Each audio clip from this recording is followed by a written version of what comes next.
ಲೋಕಸಭೆ ಚುನಾವಣೆಯಲ್ಲಿ ದೋಸ್ತಿಗಳಾದಂಥವರು ಅದೇ ದೋಸ್ತಿ ಪ್ರತಿನಿತ್ಯವೂ ಕೂಡ ಮುಂದುವರಿಬೇಕು ಅಂತ ಹೇಳಿ ತೆನೆ ಪಕ್ಷದವರು ಬಯಸ್ತಾ ಇದ್ದಾರೆ. ಆದರೆ ಕಮಲ ಪಕ್ಷದವರಿಗೆ ಈ ತೆನೆಯನ್ನು ಎಲ್ಲಿವರೆಗೆ ಹೊತ್ಕೊಂಡು ಹೋಗಬೇಕು, ಎಲ್ಲಿ ಕೆಳಗಡೆ ಇಡಬೇಕು ಅನ್ನುವಂಥ ವಿಚಾರದಲ್ಲೂ ಕೂಡ ಒಂದಿಷ್ಟು ಯೋಚನೆ ಬಂದಂಗೆ ಕಾಣ್ತಾ ಇದೆ. ಯಾಕಂದರೆ ತೆನೆ ಪಕ್ಷದವರನ್ನ ಜೊತೆಯಲ್ಲಿ ಎಲ್ಲ ಕಡೆಯಲ್ಲಿ ಕರ್ಕೊಂಡು ಹೋಗ್ತಾ ಇದ್ರೆ ಅವರ ವ್ಯಾಪ್ತಿಯನ್ನು ಮೀರಿ ಇಡೀ ರಾಜ್ಯದಲ್ಲಿ ಅವರಿಗೆ ಹೆಚ್ಚುವರಿಯಾದಂಥ ಪ್ರಚಾರ ಕೊಡಬೇಕಾ ಅನ್ನುವಂಥ ಅನುಮಾನ ಏನಾದರೂ BJPಗೆ ಕಾಡ್ತಾ ಇದ್ದರೆ ಅದು ರಾಜಕೀಯವಾಗಿ ತಪ್ಪು ಅಂತ ಹೇಳೋಕ್ಕಾಗಲ್ಲ. ಯಾಕಂದರೆ ಇಡೀ ರಾಜ್ಯವನ್ನು ವ್ಯಾಪಿಸಿಕೊಂಡಿರತಕ್ಕಂತಹ ಪಕ್ಷ JDS ಒಂದಿಷ್ಟು ಜಿಲ್ಲೆಗಳಲ್ಲಿ ಮಾತ್ರ ಸೀಮಿತವಾಗಿರುವಂಥ ಅನ್ನುವಂಥದ್ದು ಇವತ್ತಿನ ರಾಜಕೀಯದ ವಾಸ್ತವ.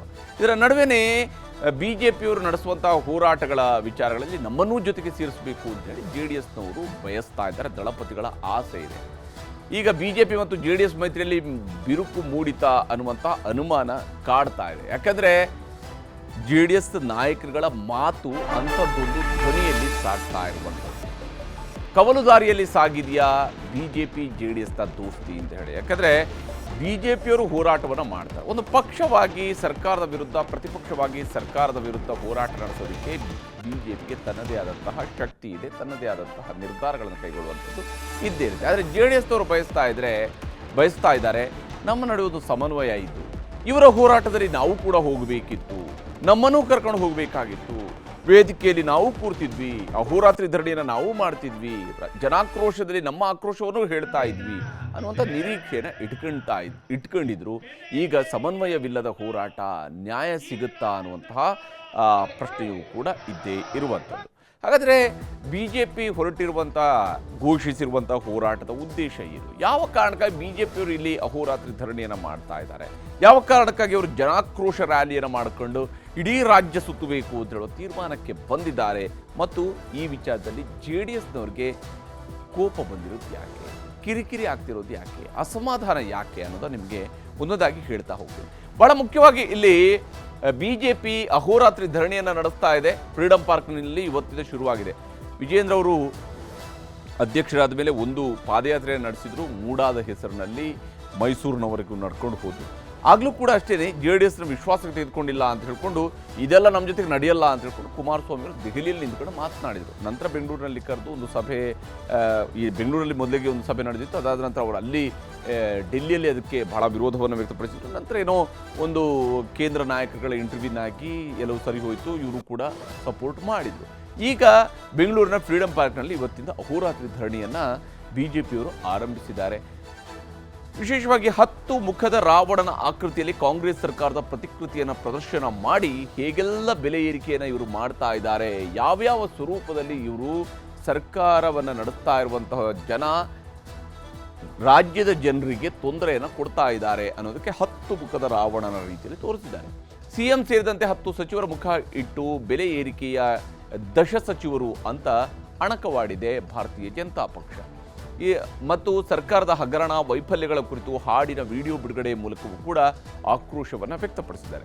ಹೊಸ ಬಗೆಯ ರೀತಿಯಲ್ಲಿ ಸರ್ಕಾರದ ವಿರುದ್ಧ ಸಮರವನ್ನು ಸಾರಿದ್ದಾರೆ.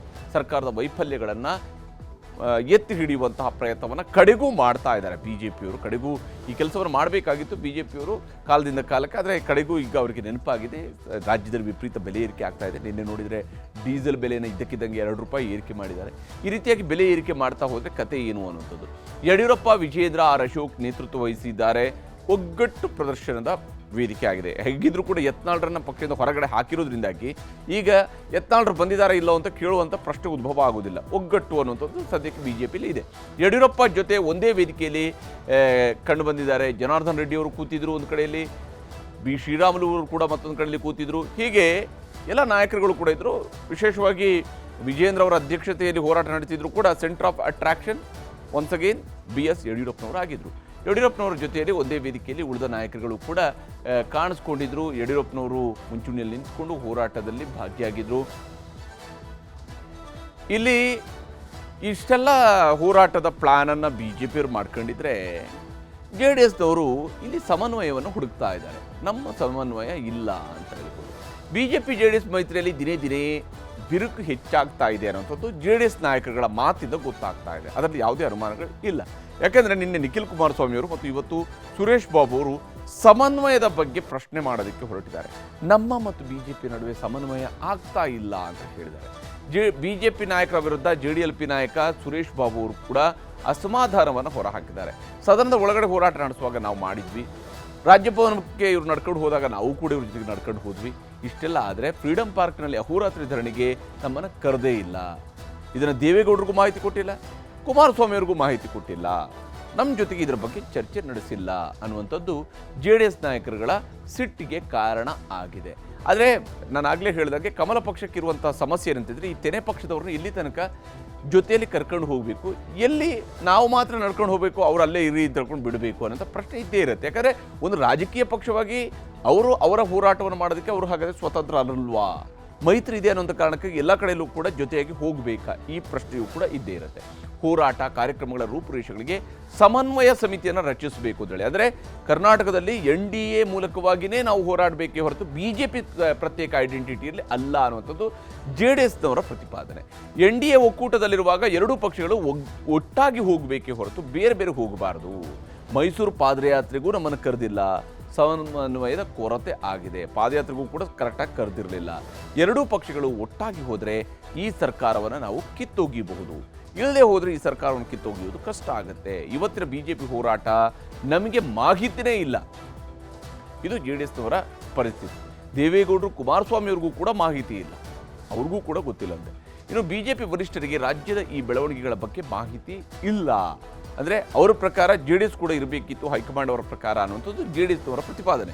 BJP JDS ಮೈತ್ರಿಯನ್ನು ಜನತೆ ಒಪ್ಪಿಕೊಂಡಿದ್ದಾರೆ, ಯಾಕೆಂದರೆ ಕಳೆದ ಚುನಾವಣೆಯಲ್ಲಿ ಇದಕ್ಕೆ ನಮಗೆ ರಿಸಲ್ಟ್ ಸಿಕ್ಕಿದೆ.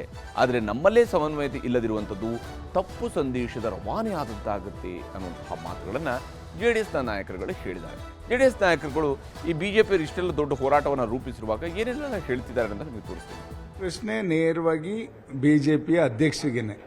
ಯಾಕೆಂದರೆ ನೀವು ಈ ಒಂದು ಹೊಂದಾಣಿಕೆಯಲ್ಲಿ ನಮ್ಮ ಅಧ್ಯಕ್ಷರು, ನಮ್ಮ ಪಕ್ಷದ ಅಧ್ಯಕ್ಷರು, ತಾವು ಇಬ್ಬರು ಕೂತು ಇದ್ರ ಬಗ್ಗೆ ಕಾರ್ಯಕ್ರಮಗಳನ್ನ ರೂಪಿಸಬೇಕು. ಯಾವುದೇ ಸಂದರ್ಭದಲ್ಲಾಗಲಿ, ಯಾವುದೇ ಒಂದು ಒಳ್ಳೇದು ಮಾಡಲಿಕ್ಕೆ ಆಗಲಿ, ಈ ಥರ ಬೇರೆ ಪಕ್ಷ ಆಡಳಿತ ಪಕ್ಷ ಮಾಡ್ತಾ ಇರ್ತಕ್ಕಂಥ ಲೋಪದೋಷಗಳನ್ನ ಎತ್ತಿಡಿಯೋ ಸಂದರ್ಭ ಆಗಲಿ, ನಮ್ಮ ಅಧ್ಯಕ್ಷರು ತಾವು ಇಬ್ಬರು ಕೂತು ಚರ್ಚೆ ಮಾಡಿ ಈ ತೀರ್ಮಾನಗಳನ್ನ ತಗೋಬೇಕು. ಇಲ್ಲ ಅಂತಂದರೆ ಈ ಥರ ಭಿನ್ನಾಭಿಪ್ರಾಯ ಸೃಷ್ಟಿಯಾಗೋದು, ಸಮಾಜದಲ್ಲಿ ಬೇರೆ ಬೇರೆ ಥರ ಮಾತಾಡೋದಕ್ಕೆ ಅವಕಾಶ ಮಾಡಿಕೊಡ್ಬೇಡಿ. BJPಯವರು ಇವತ್ತು ನಮ್ಮನ್ನು ಯಾರನ್ನೂ ಕರೆದ ರೀತಿಯಲ್ಲಿ ಈ ಹೋರಾಟಕ್ಕೆ, ಈ ಬೆಲೆ ಏರಿಕೆ ವಿಚಾರದಲ್ಲಿ ನಮ್ಮನ್ನ ಎಲ್ಲೋ ಒಂದ್ ಕಡೆ ಕಡೆಗಣಿಸ್ತಾ ಇರತಕ್ಕಂಥದ್ದು ಸರಿಯಲ್ಲ ಅಂತಕ್ಕಂಥದ್ದು ನನ್ನ ಭಾವನೆ. ಕಳೆದ ಲೋಕಸಭಾ ಚುನಾವಣೆ ಸಂದರ್ಭದಲ್ಲಿ ಒಂದು ಮಿತ್ರತ್ವವನ್ನ ಇವಾಗ ತಾನೇ ಒಂದು ಸಂಬಂಧವನ್ನ ನಾವೇನೋ ಬೆಳೆಸ್ಕೊಂಡಿದ್ದೇವೆ. ಸಮನ್ವಯತೆ ಅಂತಕ್ಕಂಥದ್ದು ಸ್ವಾಭಾವಿಕವಾಗೇ ನಮ್ಮ ಸ್ವಪಕ್ಷದಲ್ಲೂ ಕೂಡ ಒಂದೊಂದ್ಸಲಿ ನಾವು ಯಾರಿಗಾರು ಫೋನ್ ಮಾಡಿ ಕರೀಲಿಲ್ಲ ಅಂತ ಹೇಳಿದಾಗ ಅವರು ಕೂಡ ಎಷ್ಟೋ ಸಲ ಟರ್ನ್ಔಟ್ ಆಗ್ಲಿಕ್ಕಿಲ್ಲ.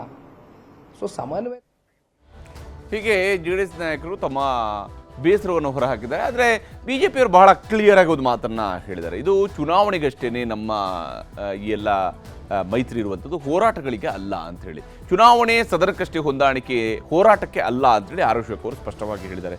ನಿಮ್ಮ ಹೋರಾಟ ನೀವು ಮಾಡ್ಕೊಳ್ಳಿ, ನಮ್ಮ ಹೋರಾಟ ನಾವು ಮಾಡ್ಕೊಳ್ತೀವಿ ಅಂತೇಳಿ. ಹೊಂದಾಣಿಕೆ ಆಗಿರುವಂಥದ್ದು ವಿಧಾನಸಭೆ ಲೋಕಸಭೆ ಚುನಾವಣೆಗಳಿಗೆ ಮಾತ್ರ, ಬೇರೆನ್ಯಾವುದಕ್ಕೂ ಹೊಂದಾಣಿಕೆ ಆಗಿಲ್ಲ. ಮುಂದಿನ ಎಲ್ಲ ಚುನಾವಣೆಗಳಿಗೂ ಕೂಡ ಹೊಂದಾಣಿಕೆ ಇದ್ದೇ ಇರುತ್ತೆ, ಆದರೆ ಹೋರಾಟಗಳಲ್ಲೂ ನಿಮ್ಮ ಜೊತೆಗೆ ಹೊಂದಾಣಿಕೆ ಅನ್ನುವಂಥದ್ದು ಇರೋದಿಲ್ಲ.